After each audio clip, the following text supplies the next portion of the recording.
Have a new program, process, invention, book, formula? Are you creating the next digital asset mega brand like Airbnb or Uber? When you have a market-changing offer, there's always the need to prove your idea is right for them, to your prospects. I'm not talking about how Zoom ended up slowly but surely flattening the commercial real estate market after the pandemic hit. I'm talking about a product that aims at changing a market, that is singularly focused on improving our lives by solving a problem people may have felt but didn't think they could solve or be improved at all.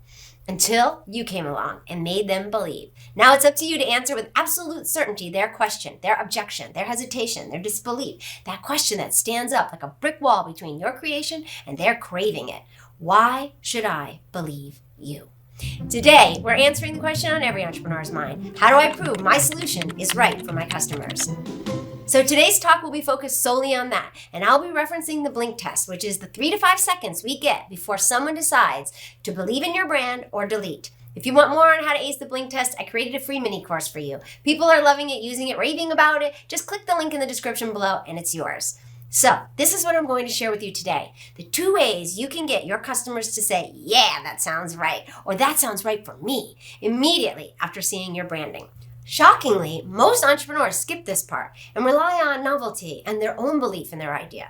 I mean, they believe that they are indeed trustworthy, so of course strangers will believe they are trustworthy and knowledgeable and wouldn't be making this product if it didn't work.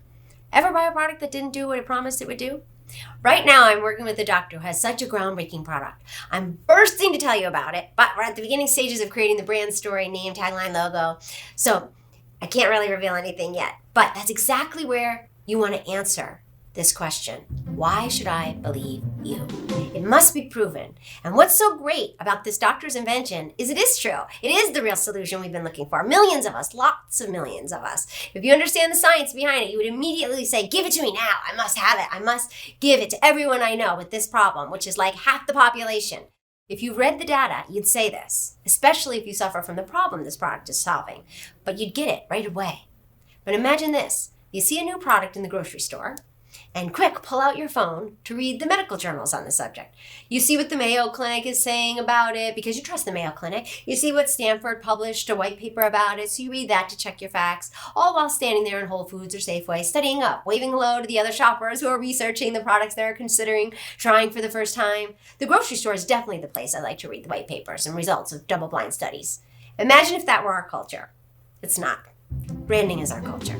The right branding moves prove why they should believe you, why they should believe in the product, why they should buy the product in 3 to 5 seconds, the blink test. Sounds like a tall order, but once you understand it, you can do it again and again and again. This is your opportunity for you to outshine and outsell your competitors. Remember, you only get to make a first impression once. People aren't going to be researching your science in the grocery store aisles or online before they buy. They'll either get it or they'll pass you by. So there are 2 ways you can prove your product is right for them. You can brand on an existing belief and extend that belief into the how, the logic of your solution.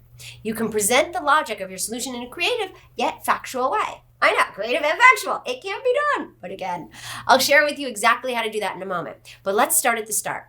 Create your brand story on an existing belief. Let's look at the electric toothbrush. People have looked for ways to clean their teeth and freshen their breath since they were scraping their teeth with whittled down sugarcane reeds like Gwyneth Paltrow in Shakespeare in Love. The first toothbrush on record actually appeared in 1600 BC. China's Tang Dynasty was the first society to mass produce the toothbrush. Its bristles were made of hog's hair, and people loved them. They believed in them, they used them, and they got them for every member of their family. Then, a British inventor named William Addis invented the toothbrush that had a bone handle and the bristles were also made from animal hairs. Addis exported the toothbrushes around the world. He supplied British soldiers in both world wars with them. It was a huge hit and accepted around the world as a solution. We believed. Why? Because we already believed we needed to brush our teeth for our health. So, when in 1961 General Electric introduced its cordless electric toothbrush that used a charging station, this was an enormous leap forward that made the electric toothbrush easy to charge and safe to use, and it was widely accepted. It improved on an existing belief. What was the belief? We need to brush our teeth to be healthy. And the better we can do that, the healthier our teeth will be. And guess what? Nearly 60 years later, today's electric toothbrushes use the same charging technology. That's a lot of electric toothbrushes being sold without having to make people believe, because they already believed it was right for them, good for them, necessary for them. It was so easy to make people believe that the electric toothbrush, when compared to manual toothbrushes, would be the right choice because they remove more plaque from teeth, require less manual strength and hand dexterity, which make them easier for kids and elderly. They use a level of pressure to protect tooth enamel and help prevent gum recession. I mean, I could go on, but my point isn't that you should use an electric toothbrush, which of course you should. My point is that if your product or solution is based on an existing belief, your branding can center itself on that existing belief to achieve amazing results. FYI, it worked for dental floss, and then it worked for Waterpik too. Like I said, I could go on, and I would venture to say this first method is easier to do. When you have an existing belief as the focal point of your branding, people get it immediately. The biggest leap to believe in your product has already been taken. Your product just helps them keep leaping forward down a path they already know, love, and trust. This channel is all about becoming an inspiration to millions. So here are some other examples to inspire you. Like, Raid kills bugs dead. The belief? Bugs in your house are dangerous. They're icky, and they could bite you. Your baby could eat them, and they could get poisoned. They could have poison in them. Raid kills bugs dead. Or Clorox wipes. Bleach kills dirty, moldy things. That's the belief. Dirty, moldy things can be dangerous. That's the belief. Or the 5-hour energy drink. Our belief is more energy throughout the day, more productive throughout the day. Or how about this one? Hamburger helper. The belief? Kids love hamburgers. Everybody knows that's true. How about minute rice? The belief? Rice goes with everything. It's inexpensive, it fills you up, but it takes hours to prepare. So going back to our electric toothbrush example, if we all believed putting anything directly on our teeth could be dangerous, the toothbrush and the electric toothbrush and the dental floss and the Waterpik would have all had to use our second method of making your branding believable. So let's get to that. Number 2, you can present the logic of your solution in a creative yet factual way. I know, creative and factual. How can that possibly work? So if your solution doesn't hang its hat on a pre-existing belief, you must be able to explain your solution in a very logical way, in a way that makes complete sense to your prospects, in a way that makes them say within 3 to 5 seconds, that blink test, this is what I've been looking for all along. This is what I need. This is right for me. I must buy this now. You might be thinking, how can I prove anything logically in 3 to 5 seconds? Let's look at a new digital asset mega brand for our example. And by digital asset, I mean it provides a service, but it has no physical asset that it created, like Uber. Uber got millions of people to change a belief. The belief was one ingrained into us as children over and over and over again by every trusted adult we ever knew. The belief? Never get into a car with a stranger. Never was the word that was always used. We were taught this could mean danger of the highest stakes, kidnapping, torture, death. Wow, what a branding challenge. The whole world believes getting into cars with strangers is a sure way to get murdered. And yet now we jump into a stranger's car in the strangest of cities that we travel around all around the world like it's common as brushing our teeth twice a day. How did they do it? How did they make their brand believable? It's very fascinating. They raised the stakes of using Uber as high as the objections were. Developed in San Francisco, 2009, a city run by taxi culture, because parking, I live there, I know this, is so impossible in San Francisco. You'd rather take a taxi than lose your spot. So the digital asset is the app. The Uber doesn't own the car, but it owns the safety. Safety is the belief that Uber sold us and sold us well. Many think it was convenience that they sold. Convenience was built in. Someone else picking us up and driving us where we needed to go was always convenient. We needed to believe it was safe. More specifically, we needed to believe it was safer.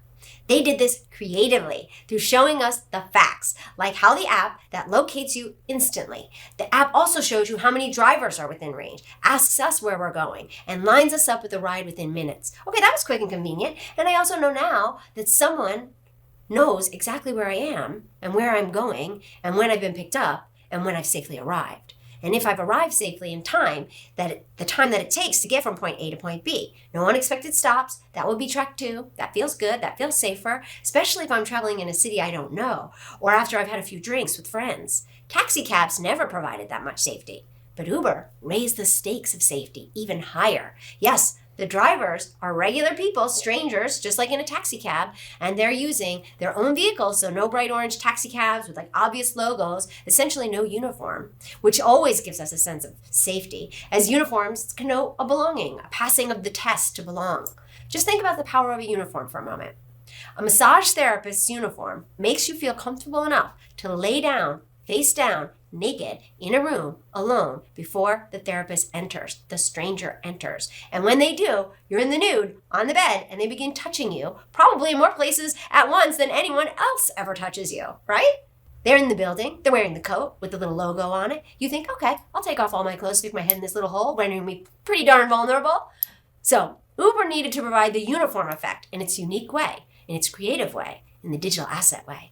Uber goes to great lengths to legitimize its drivers as part of the Uber team and provides cues that it's okay for customers to give them their business and their trust. Their picture and name is provided, their car make and model is provided, their license plate is provided, and they are extremely trackable and accountable. Their route to you is seen and recorded by the app, unlike a taxi cab, which is just a car with a color and a logo on it. Every second of your interaction with them is recorded on camera and on the app and on your own personal phone. Not to mention, you can also share your arrival time with the people at your next destination, so they know when to expect you. And if you're late, they can leap into action right away. Taxis were never this monitored. Maybe by the taxi dispatcher, but that's a stranger to you too. Uber puts the safety level into your hands, and you can take it as far as you want to take it, sharing your location on your phone for your entire ride with anyone you choose to be in your safety net. You're in control more than you ever were with the taxi cab. There's the belief. I'm safer in an Uber than in a taxi with some stranger.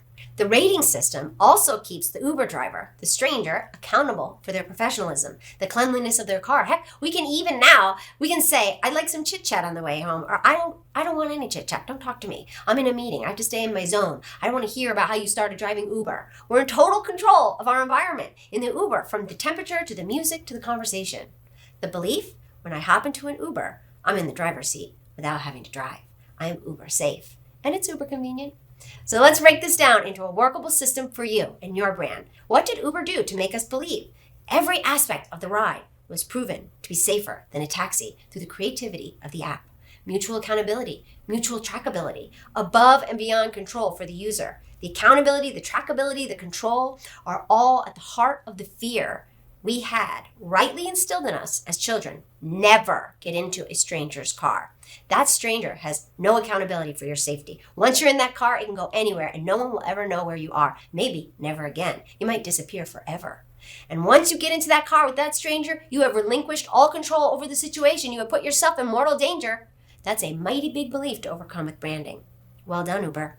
So, if your new solution is not centered on a pre-existing belief, like the toothbrush, you'll need to prove why they should believe with facts and with creativity. You must look into the heart of the belief your prospects have that's stopping them from making your brand believable. The one belief that is that towering brick wall stopping them from trying your solution.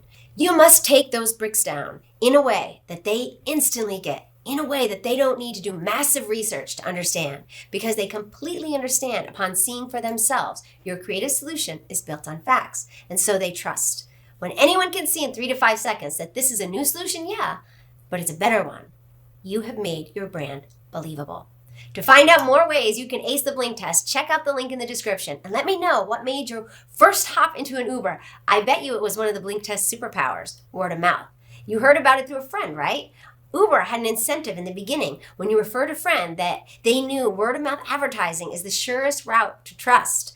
Tell me, did your friend show you the app and tell you why it's safe and easy to use? I had 2 friends fighting over who got to refer me to get the Uber. I think it was points towards their own rides. Okay, guys, I'm Canon Wing saying brush your teeth and get home safe. Watch out for new videos on how you can brand like the Ubers of the world. Every Tuesday and Thursday, I release new videos so you can create your brand right from the start. Guys, love what you do and love how you do it. Thanks for watching. Don't miss out on a single thing. Subscribe below.